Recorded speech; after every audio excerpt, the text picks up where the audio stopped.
Here and talk a little bit about the channel and the channel growth. I am so appreciative to everyone who keeps coming back week after week to Technicolor Memories. We're quickly approaching 2,500 subscribers, so thank you so much for that. I love connecting with Toy Story fans and Disneyland fans and Snow White fans.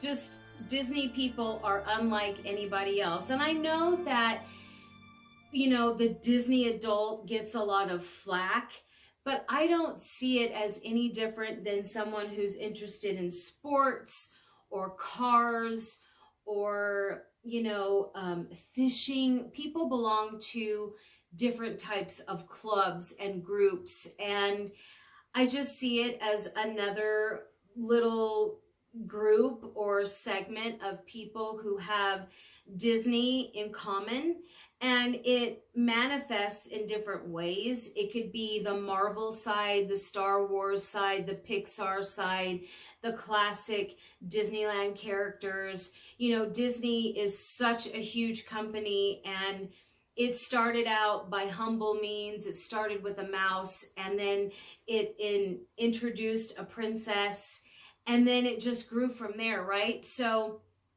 what I really love is the fact that there are all of these different areas of Disney that join people together, and you can love one or all of them or two or three, it doesn't matter, right? There's always something Disney to talk about. And I don't know, I just wanted to come on here and talk about it. I wanted to talk about some of my plans that are coming up. I know we're smack dab in the middle of Villains Month. I love villains, but Toy Story is this beloved franchise where I don't know, I don't remember what I was doing or where I was when Toy Story launched. I was a new mom. My daughter was born in 1995, so I wasn't really going to the parks. I was, you know, I was with my infant. I was with a small child and raising her. So I think it just happened organically because I had a daughter, and as she was growing and getting familiar with Barney and Arthur and, you know, Cartoon Network and Disney shows, Toy Story just naturally was introduced on the radar. It just, you know, came up, and we just love Toy Story because it's multi-layered. It's nostalgic right now, of course, because we're celebrating the 30th anniversary, but it's something special about relationship, like, you know, loyalty and faithfulness, and how the team, the core team of toys stick together, and their love and loyalty to Andy and now Bonnie. I just think it's sort of this beautiful story that is told through the eyes of toys, and how that element of childhood is something that we all should hold on to. I know I'm young at heart, and I get on here on the videos and I talk about things that light me up, like the child inside me up, because they're just familiar faces, familiar stories that I grew up with and things that I connect with. And I love looking at life through the Disney lens. And so I have such huge respect for Walt Disney, as you know. But in terms of Toy Story, so next year is going to be an amazing year, right? I can't wait to see all the merchandise. And you know, I think Father's Day weekend is when Toy Story releases, Toy Story 5. And that's so cool because all of the dads that have, I don't know, played Buzz or Woody for their kids, they now can watch Toy Story 5 and possibly, you know, have that sort of connective story playing with their grandkids. I don't know, right? And so it's just generation after generation. And I remember seeing a video talking about Toy Story 6, 7, 8, 9, 10, this is never going to end. And some of the people in the comments were like, oh my gosh, how much more do we have to deal with? Well, okay, if you're not interested, then you don't have to continue to be involved in the franchise. But those of us who love Toy Story, me personally, I don't care if they make 5 more Toy Stories. I love it. I love the characters. That's what I come back for, is Woody, Buzz, Jessie, you know, the potato heads. Like, I come back for Ham and his sarcasm, and Rex and his, you know, panic, anxiety episodes. I come back for their personalities. The storyline is just how they work out those relationship dynamics, right? And I just feel so attached to these characters, even though they're toys. And they really come to life through this franchise. And so I'm planning my trip next year, you know, for Disneyland, and I think about how Disney has been woven into the fabric of my life and my childhood, and then it passes on to my daughter and then the next generation. And it's really a beautiful thing, and it's something that Walt really wanted. Now, Walt didn't even know about Pixar, wasn't aware of Pixar. Pixar came way later after Walt's passing. But I know that he would approve, and especially Toy Story, because, you know, he was an adult relating to the world through a child's point of view.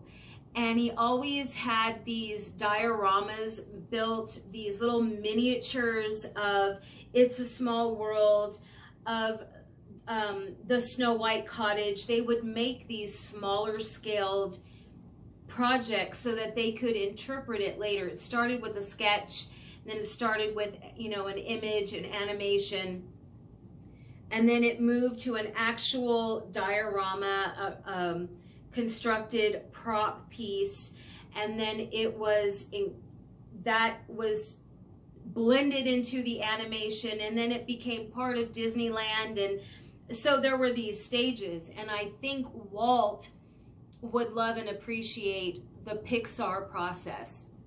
And I think he would love the idea that, you know, these characters are now toys, and you watch the toys on the film, and now you can play with the toys or interact with the toys in your own house, and then you go to the parks and then you see the characters. And of course, over at Pixar Pier and then Walt Disney World, they have Toy Story Land, but you can actually see it. And that's what Walt did. So he started off with Mickey, and Mickey walks the park still today. He started off with Snow White, and Snow White has her ride there, and she appears at the park. Same thing with Pixar. So I know he would love it. And I think he would love the characters. I think he would see something, little elements of himself, you know, the leadership that comes from Woody, the humor that comes from the interaction from the characters, the adventures that they go on, he definitely could relate to. The colors, the color story, you know, they're recognizable by their colors. You've got the cow print and the bold, like, you know, the greens and the purples of Buzz, and the potato heads, you know, like Rex is this green dinosaur.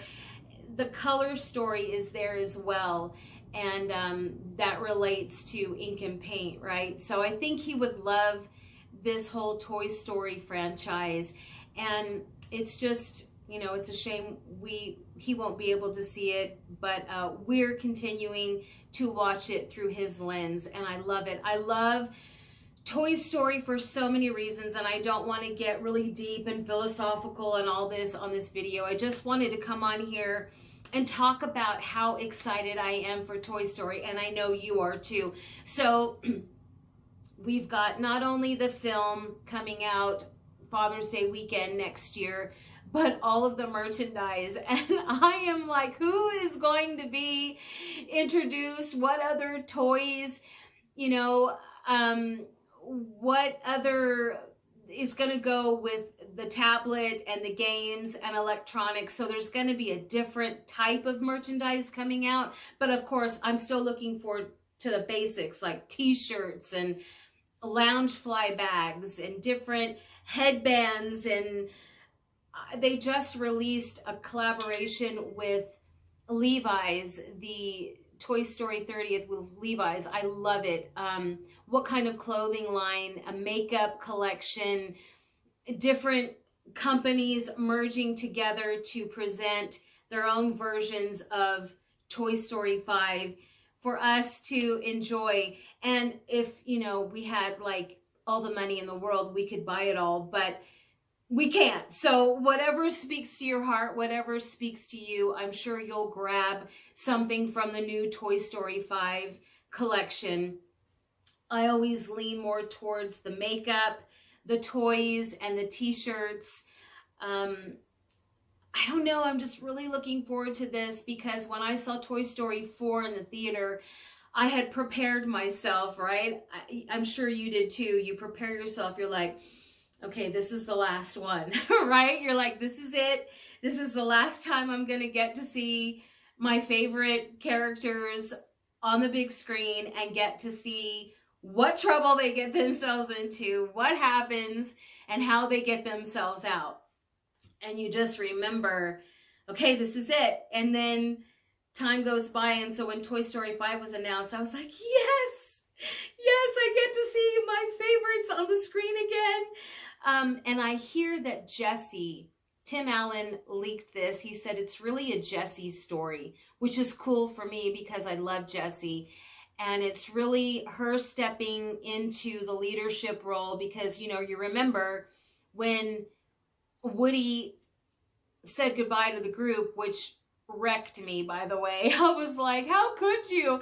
And he gave his badge to Jessie. You know, he passed on the torch.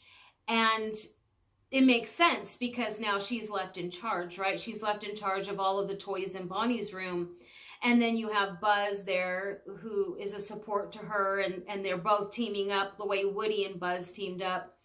But I love it because we're getting to explore Jessie's character a little bit more. And then I'm wondering about these 50 Rogue Buzz Lightyear action figures. Are they going rogue in a video game that Bonnie's playing? Are they going rogue in Al's toy barn? Where are they coming from? So these are fun things to look forward to. And I love Buzz. I love them all, but Buzz is just, you know, he was so full of himself in the first film. He thought he could fly. He thought his laser was real. He thought he couldn't breathe without his helmet. It's so funny. And now he's like, okay, I get it. I'm just a toy. But yeah, I'm excited to see. And I do believe that this whole storyline of electronics and virtual reality, because people are now so involved with their smartphones and their tablets and their computers, and you know, they're living, and gamers, you know, they're living in this online world, and I believe it's really apropos for today. This isn't something that anybody would have thought of 30 years ago, but that was really when internet started taking off. But now it's so appropriate for our society, and I can't wait to see what happens. I love Bonnie. She's so sweet. I think she's supposed to be in 2nd grade. Is that right? 2nd grade in this one. So we'll see. She's a little more grown up.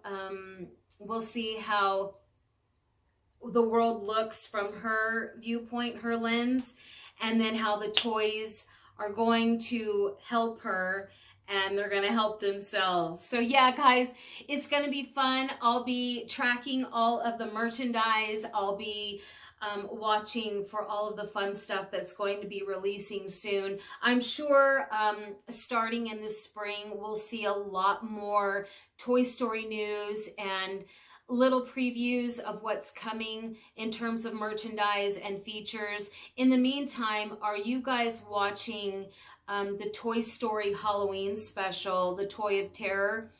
I loved that we used to watch that when it came on TV. Now it's on Disney Plus, and you can buy it on DVD. And yeah, I mean, it's a really cute little short that I encourage you to watch if you haven't seen it. now is the perfect time to watch it. We're in the middle of October, so that's something you guys can certainly enjoy while we get hyped up and ramped up for the release of, actually it's going to be an avalanche of Toy Story 5. News, merch, all kinds of new interactive play items, and the movie, the film release. I don't know what the Disney parks have planned. I can't wait. So yeah, I just wanted to come on here and talk to you guys about that. I'll see you guys later.